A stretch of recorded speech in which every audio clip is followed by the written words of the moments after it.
जय हिंद दोस्तों।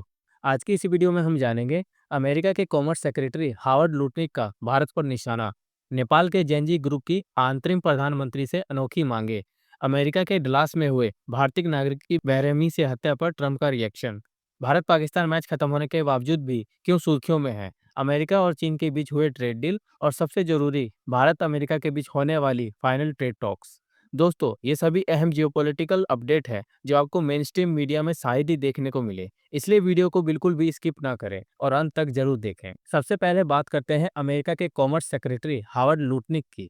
शनिवार को एक इंटरव्यू में उन्होंने भारत पर सीधा निशाना साधते हुए कहा है कि भारत 1.4 अरब की आबादी का ढिंढोरा पीटता है, लेकिन अमेरिका कौन पर एक दाना भी खरीदने को तैयार नहीं है। लुटनिक ने आरोप लगाया है कि भारत और दूसरे सहयोगी देश अमेरिका के लिए बाजार तो खुले रखते हैं, लेकिन अमेरिकी प्रोडक्ट्स पर भारी टैरिफ लगाकर हमारे रास्ते बंद कर देते हैं। उन्होंने साफ कहा है कि राष्ट्रपति डोनाल्ड ट्रंप का मॉडल है फेयर एंड रेसिप्रोकल ट्रेड, यानी जैसा बर्ताव आप हमसे चाहते हैं वैसा ही बर्ताव हमें भी चाहिए। कॉमर्स सेक्रेटरी ने चेतावनी दी कि अगर भारत ने अपने टैरिफ कम नहीं किए तो उसे अमेरिका के साथ कारोबार करने में मुश्किल का सामना करना पड़ेगा। ट्रंप प्रशासन ने भारत पर 50% तक के टैरिफ लगा दिए हैं, जिसमें 25% सिर्फ रूस से तेल खरीदने पर है। यह दुनिया का सबसे ऊंचा टैरिफ है। वहीं भारत ने अमेरिकी कार्रवाई को अनुचित और अन्यायपूर्ण बताते हुए खारिज किया है। भारत का कहना है कि उसकी ऊर्जा नीति पूरी तरह राष्ट्रीय हित और बाजार के जरूरतों को आधार रख के तय होती है। अगली अपडेट नेपाल से है, जहां जेनजी ग्रुप यानी हमी नेपाल ने अंतरिम प्रधानमंत्री सुशीला काकरी के सामने अपनी कुछ अहम मांगे रखी हैं। प्रदर्शनकारियों का कहना है कि आंदोलन के दौरान जिन लोगों की मौत हुई है उन्हें सम्मान देने के लिए सरकार को कदम उठाना चाहिए। उन्होंने मांग की है कि कैबिनेट में ऐसे शहीद प्रदर्शनकारियों के परिवार को 3 से 4 सीटें दी जाएं, अंतर्राष्ट्रीय एयरपोर्ट पर उनकी तस्वीरें लगाई जाएं और संसद भवन के भीतर उनकी मूर्तियां भी बनाई जाएं। अब बड़ा सवाल यह है कि क्या ये मांगे वाजिब है या नहीं? आपको क्या लगता है, हाँ या ना? हमें कमेंट में जरूर बताइए। अगली अपडेट अमेरिका के डलास से आ रही है। जैसा कि आपको पता होगा, 10 सितंबर को डाउनटाउन सूट्स मोटल में 50 वर्षीय भारतीय मूल के होटल मैनेजर चंद्रमौली नागमल्ल्या, जिन्हें सब बॉब के नाम से जानते थे, उनकी बेरहमी से हत्या कर दी गई थी, जिसके बाद आरोपी योडोनिस कोवास मोंटिनेज को कैपिटल मर्डर के आरोप में गिरफ्तार किया गया। अब इस घटना पर ट्रंप ने प्रतिक्रिया देते हुए इसकी कड़ी निंदा की है। सोशल मीडिया प्लेटफॉर्म ट्रूथ पर पोस्ट करते हुए उन्होंने आरोपी को इल्लीगल एलियन बताया और कहा कि बाइडेन प्रशासन की ढीली नीतियों की वजह से ऐसे अपराधी देश भर में घूम रहे हैं। ट्रंप ने अब ऐसे इलीगल इमिग्रेंट क्रिमिनल्स पर नरमी न बरतने का ऐलान भी किया है। इमिग्रेशन अधिकारियों ने पुष्टि की है कि आरोपी पहले हिरासत में था, लेकिन जनवरी 2025 में क्यूबा ने उसे वापस लेने से इनकार कर दिया, जिसके बाद उसे छोड़ दिया गया। 13 सितंबर को टेक्सास के फ्लावर माउंट में नागमल्ल्या का अंतिम संस्कार किया गया, जिसमें परिजनों और समुदाय के लोगों ने नर्म आंखों से विदाई दी।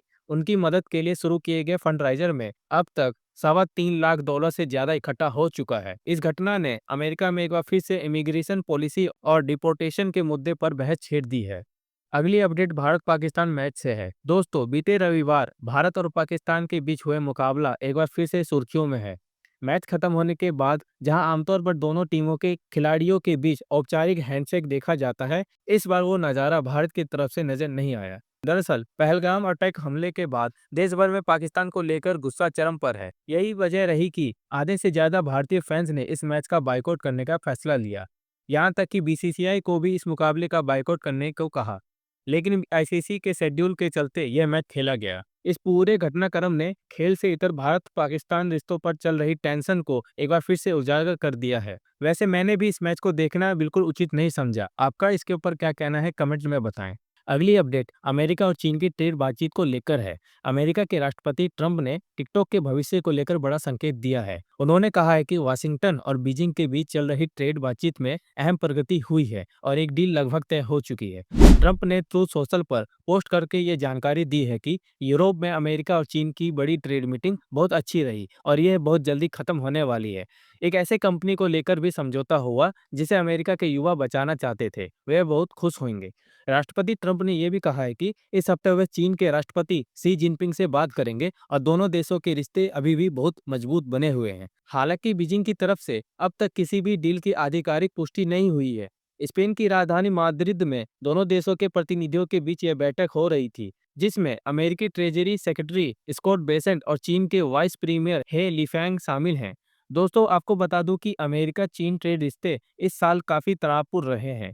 दोनों ने एक दूसरे के सामान पर भारी टैरिफ लगाया, जिससे सप्लाई चेन पर भी असर पड़ा। हाल ही में एक अंतिम समझौते के तहत कुछ टैरिफ अस्थायी रूप से घटाए गए हैं। जहां तक टिकटॉक की बात है, अमेरिकी कानून के मुताबिक इसे या तो किसी गैर चीनी कंपनियों को बेचना होगा या फिर बैन का सामना करना पड़ेगा। 17 सितंबर की डेडलाइन पहले ही 3 बार बढ़ाई जा चुकी है। अगली update Bharat America trade talks को लेकर आ रही है। दोस्तों भारत और अमेरिका के बीच मंगलवार को नई दिल्ली में ट्रेड को लेकर बातचीत होने वाली है। यह मुलाकात ऐसे समय पर है जब हाल ही में राष्ट्रपति डोनाल्ड ट्रंप ने रूस से तेल खरीदने पर भारत पर 25% टैरिफ एक्स्ट्रा लगा दिया था, जिससे कुल टैरिफ बढ़कर 50% हो गया।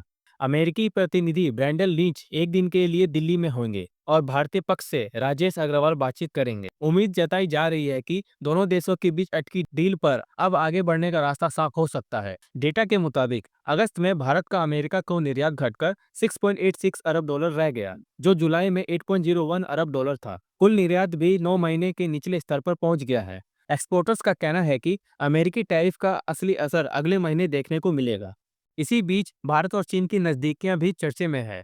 प्रधानमंत्री मोदी पिछले महीने 7 साल बाद चीन गए और राष्ट्रपति शी जिनपिंग के साथ शिखर सम्मेलन में शामिल हुए। वहीं रूस के राष्ट्रपति पुतिन के साथ भी मोदी की मुलाकात सुर्खियों में है। हालांकि ट्रंप के नामित राजदूत सर्जियो गोर ने कहा है कि भारत और अमेरिका बहुत दूर नहीं है और टैरिफ से जुड़ा विवाद आने वाले हफ्तों में सुलझ जाएगा। दोस्तों हर पल जियोपॉलिटिक्स में नए फेरबदल हो रहे हैं। देश दुनिया हर दिन नए मोड़ पर जा रही है और ऐसे में अगर आप हर दिन महत्वपूर्ण और एक्सक्लूसिव जियोपॉलिटिक्स अपडेट चाहते हैं तो हमारे चैनल को सब्सक्राइब करें। और अगर आपको ये वीडियो पसंद आई हो तो लाइक जरूर करें।